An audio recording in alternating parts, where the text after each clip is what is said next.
नमस्कार दोस्तों, आज का मेरा ये वीडियो है पेंशन स्कीम के ऊपर में है। 2004 में जो सेंट्रल गवर्नमेंट एम्प्लॉइज थे उनकी पेंशन बंद कर दी गई थी और उन्हें एनपीएस यानी नेशनल पेंशन स्कीम के दायरे में लाया गया था। तो तभी से एम्प्लॉइज काफ़ी प्रोटेस्ट कर रहे थे कि उन्हें पेंशन दी जाए और ओल्ड पेंशन स्कीम जो इसे बाद में कहा गया और एनपीएस से अलग चीज़ हो गई और ओपीएस थी पुरानी पेंशन जैसा कि पहले दी जाती थी उस तरह की पेंशन दी जाए। तो बहुत सारी कर्मचारी यूनियन इस पर संघर्ष कर रही थी और हर बार ये मुद्दा बनता था और इस बार ऑपोजिशन ने इसको मुद्दा बनाया, बहुत प्रेशर पड़ा सरकार पे और सरकार को इसका सेटबैक हुआ। तो सरकार को लगा कि शायद आने वाले समय में ये पेंशन स्कीम हमारे लिए अगर हम इसमें कुछ नहीं करते हैं तो घाटे वाला सौदा होगा और सरकार ने यूनिफाइड पेंशन स्कीम लॉन्च कर दी, यानी ओपीएस देने की बजाय यूपीएस लॉन्च कर दी। अब ये सेंट्रल गवर्नमेंट के तकरीबन 23 लाख एम्प्लॉइज के ऊपर लागू होगी और एनपीएस से इसमें शिफ्ट होने का भी प्रोविजन है। अब देखना यह है कि क्या इससे फायदा होगा, जो एनपीएस में फायदा था वो भी चला जाएगा, या इसका कोई फायदा होगा, या ओपीएस इससे बेटर थी। अभी भी बहुत सारी चीजें क्लियर नहीं है, पर जो सामने चीजें आई हैं तो काफी डिफरेंस है। सरकार ने एक तरह से ओपीएस से जो ओल्ड पेंशन स्कीम से पल्ला झाड़ने की कोशिश करी है, क्योंकि उसमें सरकार को काफी लॉस होता था, उसमें कोई फंडिंग नहीं थी, जिसके कारण जो सरकार का बजट है पेंशन का वो बढ़ता रहता था। हालांकि यूनियंस ने काफी प्रोटेस्ट किया, इसके ऊपर भी कर भी रहे हैं और स्टेट गवर्नमेंट्स के ऊपर ये ऑप्शनल है। कुछ स्टेट्स ने ओपीएस लागू भी कर दिया है जहां जहां पे दूसरी गवर्नमेंट की सरकार है, जहां इलेक्शन आने वाली है, जैसे यूपी में भी ओपीएस अनाउंस कर दी गई है। अब यूपीएस के बाद ओपीएस का क्या बनेगा, तो यूपीएस ओपीएस और एनपीएस के झमेले में लोग बिल्कुल लिटरली कंफ्यूज हैं। तो आज हम आपको थोड़ा क्लैरिफाई करते हैं कि क्या फर्क है इन तीनों स्कीम्स में और किसमें क्या बेनिफिट मिलेगा। हालांकि सरकार लोगों की पेंशन पे तो कुल्हाड़ी चलाती है, पेंशन बंद कर दी, ओपीएस बंद कर दी, एनपीएस बंद कर दी, पर जो एमपी एमएलए अभी भी ओपीएस में है। तो सबसे पहले सरकार को अगर ये स्कीम बहुत अच्छी है तो अपने एमपी एमएलए के ऊपर में लागू करनी चाहिए और वो आगे आके खुद एक्सेप्ट करें कि ये स्कीम बहुत अच्छी है, हम इसमें शिफ्ट हो रहे हैं और इसके हिसाब से हम भी अपनी पेंशन इसी के हिसाब से लेंगे। तो ये देखने वाली बात होगी, ऐसा होगा नहीं। मैं आपको एनपीएस, ओपीएस और यूपीएस के कुछ डिफरेंसेस बताने जा रहा हूँ। सबसे पहले तो हम बात करते हैं कि पेंशन की एलिजिबिलिटी की। तो जो यूपीएस है इसमें आपको 25 साल बाद पेंशन मिलेगी, हालांकि जो ओपीएस थी उसमें 20 साल के बाद आप अपनी पेंशन ले सकते थे। अब कैलकुलेशन ऑफ पेंशन एक बड़ा मुद्दा है, जैसा कि मैं स्क्रीन पे दिखा रहा हूँ। बेसिक पेंशन कैलकुलेट करी जाएगी पिछले 12 महीने की और उसके हिसाब से आपको जो पेंशन है 50% उसकी वर्कआउट करी जाएगी अगर आपकी 25 साल सर्विस हो गई है। तो ओपीएस जो ओल्ड पेंशन स्कीम में थे उसमें आपकी जो basic plus DA calculate, basic plus DA की 50% पिछले 12 माह की एवरेज निकाल के उसके हिसाब से पेंशन फिक्स होती थी। तो इसमें डीए इंक्लूडेड नहीं है जब पेंशन वर्कआउट होगी।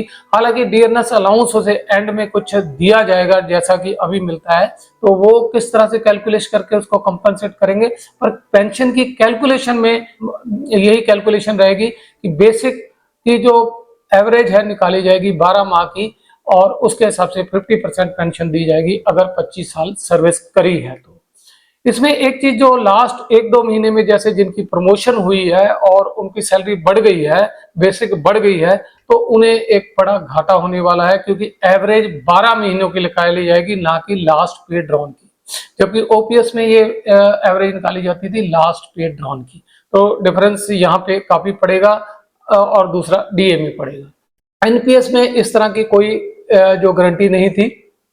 ये स्कीम 1 अप्रैल 25 से लागू होगी और पुराने एनपीएस के धारक भी हैं वो भी इसमें कन्वर्ट कर सकते हैं। तो उसके हिसाब से जो पैसा बनेगा उसको ब्याज सहित उसमें ऐड करने के बाद आपको जो नई यूपीएस स्कीम के तहत पेंशन दी जाएगी। अब एक और मेजर डिफरेंस है ओपीएस और ये एनपीएस और यूपीएस में। ओल्ड पेंशन स्कीम में कोई कंट्रीब्यूशन एम्प्लॉय नहीं करता था। यूपीएस में कंट्रीब्यूशन करनी पड़ेगी। और एनपीएस में 10% कंट्रीब्यूशन जो है कर्मचारी करता था, 14% सरकार करती थी। अब यहाँ पे कर्मचारी 10% कंट्रीब्यूट करेगा और सरकार 18.5% कंट्रीब्यूट करेगी। तो ये एक फंड, पेंशन फंड हो जाएगा जिसमें से उसको पेंशन दी जाएगी।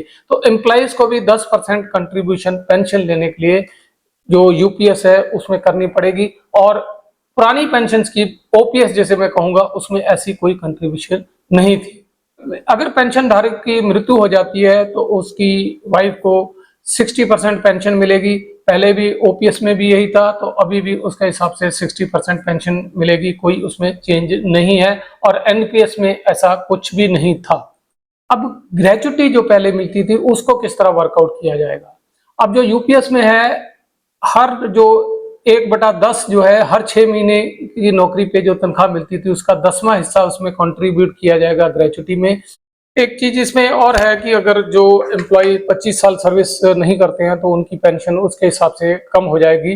10 साल नौकरी करके जाने वाले एम्प्लॉयज को मिनिमम जो है 10,000 रुपये पेंशन दी जाएगी। अगर ओपीएस के हिसाब से वर्कआउट करें तो ये तकरीबन 9,000 बनती थी। हालांकि इसमें कुछ इन्फ्लेशन इंडेक्स भी वर्कआउट किया जाएगा, पर पेंशन अगर 25 साल सर्विस नहीं करेंगे तो पूरी नहीं मिलेगी, 50% नहीं मिलेगी, प्रोपोर्शनेटली कम हो जाएगी।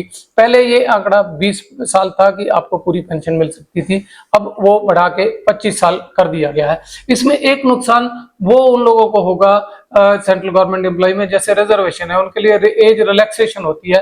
तो कई लोग 30-35 की उम्र में नौकरी में आते हैं तो उनकी 25 साल सर्विस शायद 60 ईयर्स होने तक नहीं बनेगी, तो उन्हें भी पेंशन में कुछ ना कुछ लॉस उठाना पड़ेगा।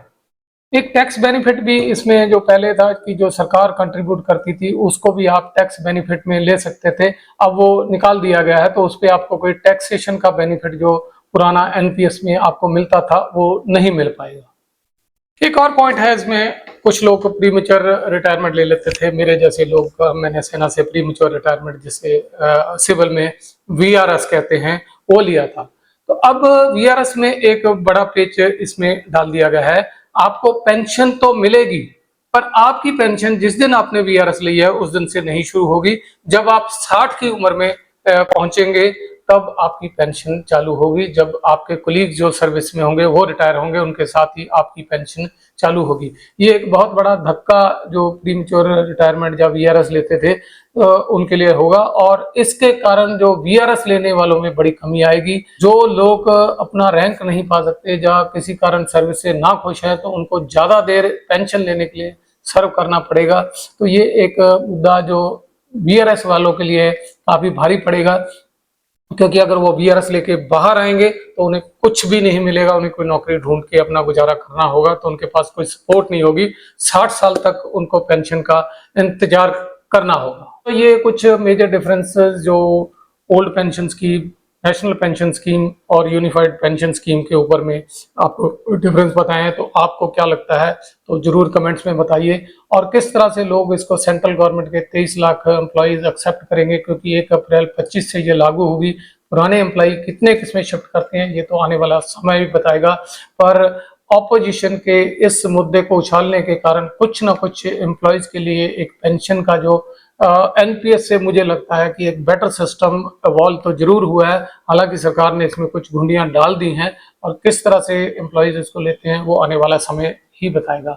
अगर आपको वीडियो अच्छी लगी तो शेयर करें, और अगर आपको कोई कमेंट्स हैं, कुछ इसके बारे में और जानकारी है तो नीचे कमेंट्स में जरूर लिखिए, हम अगली वीडियो में इसको इंक्लूड करेंगे। वीडियो देखने के लिए बहुत बहुत धन्यवाद।